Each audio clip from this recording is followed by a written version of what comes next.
Ya, kami sedang melakukan proses pengadukan pestisida jenis insek dan fungi ya, serta dicampur juga dengan pupuk daun jenis Merauke Kalinitra.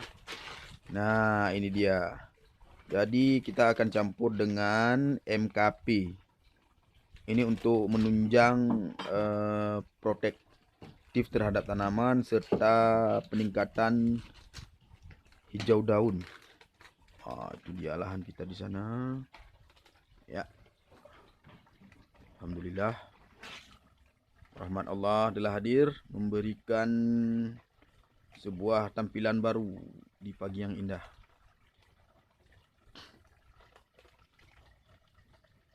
Nah, ini adalah tim kami di sini yang selalu bekerja. Walau tidak 24 jam, tetapi kami selalu dari subuh hingga maghrib. Ya, ini juga Pak Misman. Ayo, ya senyum manisnya dong. Mantap. Dan ini Adinda Mursalin yang sedang melakukan takaran untuk pupuk daunnya. Oke, terima kasih. Jangan lupa like, subscribe channel kami, dan tetap setia menjadi pendukung Rumah Tani Amirin ST. Bersama-sama kita memajukan pertanian Aceh Barat. Bye-bye.